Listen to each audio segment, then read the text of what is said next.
మా modular kitchen opening అండి ఇది.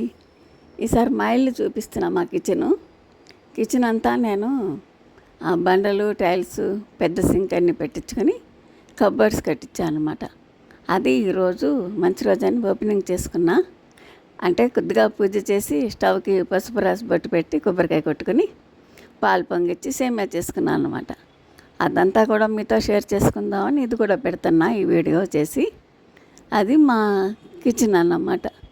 అట్లా కబోర్డ్స్ అల్యూమినియం ఫ్రేమ్ వరకే చేపించా. ఇక్కడ మాకు ఎక్కువ చెదలు ఉంటాయి, వాగు పక్కన ఇల్లు మాలని, అందుకని నేను అల్యూమినియం ఫ్రేమ్తోనే చేయించుకున్నాను. అలాగా కబోర్డ్స్ అన్నీ చాలా నీట్గా వచ్చినాయి అన్నమాట. పెద్ద సింక్ పెట్టించుకున్నా. అంతకుముందు 24 ఇంచెస్ ఉండేది, ఇప్పుడు 32 ఇంచెస్ పెట్టాడు. అట్లాగే వంటగట్టు కూడా 2 స్టవ్లతో పట్టేది ఉంటే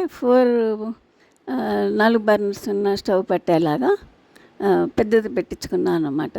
వెనకాల గ్యాప్, ముందు గిన్నె పట్టే అంత గ్యాప్ ఉండేలాగా గట్టు పెద్ద బండి వేయించుకున్నా, గ్రానైట్ రాయిది. అట్లాగే టైల్స్ కూడా అంతకుముందు కొంచెం గజిబిజి డిజైన్ వచ్చి బాగా, అందుకని ఈసారి ప్లెయిన్ నీట్గా పెట్టించుకున్నాను అనమాట.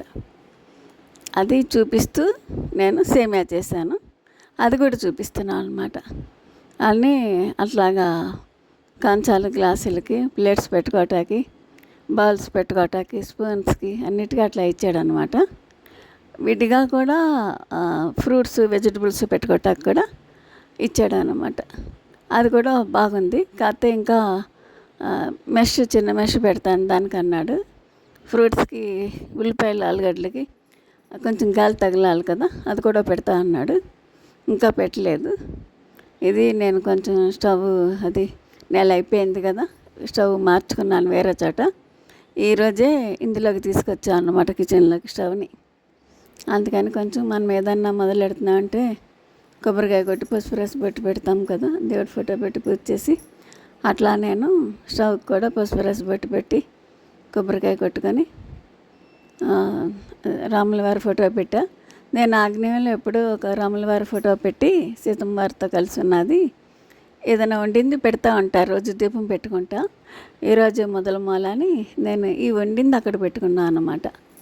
అది సేమియా చేయడం కూడా ఒక ఐటెం కలిసి వచ్చేస్తుందని చూపిస్తున్నాను అన్నమాట.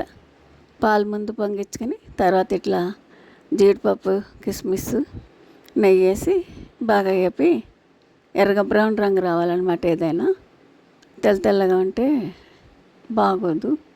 చక్కగా బ్రౌన్ రంగు వచ్చాక సేమియా వేసి అది కూడా మంచిగా వేపుకొని తర్వాత ఒక బౌల్లోకి తీసేసేది. తర్వాత పాలు పోసి బాగా మరిగేటప్పుడు అందులోకి వేసి బాగా ఉడికించుకున్నాను అన్నమాట. అది ఊరికే నాకు చాలా హ్యాపీ అనిపించింది అనమాట ఇట్లా చేయించుకోవడం. నాకు ఏదో కొత్త ఇల్లు మళ్ళీ పాలు పొంగిచ్చినట్టు అట్లా అనిపించి, సరే ఇది కూడా వీడియో చేసి పెడదాం, మన హ్యాపీనెస్ని కూడా షేర్ చేసుకుందాము ఇంకో 10 మందితో అన్నట్టు ఈ వీడియో చేశాను అన్నమాట. అవిగా బాగా ఎగినాయి కదా, ఇప్పుడు సేమియా వేస్తున్నాను. సేమియా కూడా బాగా ఉడికించుకోవాలన్నమాట. ఎంత మంచిగా ఉడికితే ముందు బాగా వేగిన తర్వాత అప్పుడు పాలల్లో వేసుకుంటాము. ఇది ఇంతకుముందు పెట్టాను లేదో నాకు అంత గుర్తులేదు, కానీ సేమియా అది ఊరికే నేను విడిగా సేమియా చేసేటప్పుడైతే సగ్గుబియ్యం కూడా చిన్న సగ్గుబియ్యం ఉడికించాగా వేస్తూ ఉంటాను. ఇట్లాగే చేస్తా, కాకపోతే పాలల్లో చిన్న సగ్గుబియ్యం కూడా ఉడికిస్తాను. ఈసారి అప్పటికప్పుడు చేసుకున్నా ఇది, అందుకని సగ్గుబియ్యం వేయలేదు.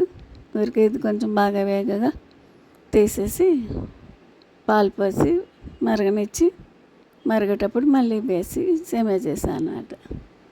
ఎట్లా ఉందంటారు మా ఇల్లు? బాగుందా? అప్పుడు ఇంకా కబోర్డ్స్ కూడా కట్టిస్తున్నాము. ఇవి కూడా లోపలంతా అదే సర్దేసుకున్నాక మీకు మళ్ళీ ఇంకో వీడియోలో చూపిస్తాను అన్నమాట నా కిచెన్. అందాక ఇది చూసి లైక్ చేయండి నా ఛానల్. ఇది నచ్చితే షేర్ చేయండి, సబ్స్క్రైబ్ చేయండి. ఎవరైనా కట్టుకునే వాళ్ళు ఉంటారు కదా, కిచెన్ అందరూ ఇప్పుడు రీమోడలింగ్ చేయించుకుంటున్నారు, మోడలైజేషన్ చేసుకుంటున్నారు కదా, అట్లాంటి వాళ్ళకి కొంచెం టిప్లా కూడా ఉపయోగపడుతుందని ఇలాగా నాకు అందే అంత ఎత్తులోనే ఇదివరకు ఎత్తు ఉండేది. ఏం చేస్తున్నా చెయ్యి ఎత్తు పెట్టి చేసుకోవాల్సి వచ్చేది. కూర కలుపుతున్నా, ఏం చేస్తున్నా, ఏమైనా వండాలన్నా. ఇప్పుడు నా హైట్కి తగ్గట్టు పెట్టించుకున్నాను అనమాట. అందుకని గట్టు తగ్గించి పెట్టారు. సింక్ పెద్దది పెట్టించుకున్నా. అట్లాగా ప్లేట్లకి, గ్లాసులకి దేనికది సెపరేట్ పెట్టించుకొని, మళ్ళీ ఓవెన్కి కూడా ముందు ఫ్రూట్స్, వెజిటబుల్స్ పెడతాకి పెట్టించుకున్నాక దాని మీద బిందెలు పెడతాకి పెట్టించుకున్నాను అనమాట. బిందెలు పెట్టిన తర్వాత దానిపైకి ఓవెన్ పెడతాకి వచ్చిందనమాట. అట్లాగా కొంచెం కిచెన్ అంతా ఖాళీగా ఉందన్నమాట. లేకపోతే అప్పుడు చాలా సామాన్తో నిండిపోయేది. ఇప్పుడు ఖాళీగా ఉంది, నీట్గా వచ్చిందనమాట. చాలా బాగుంది.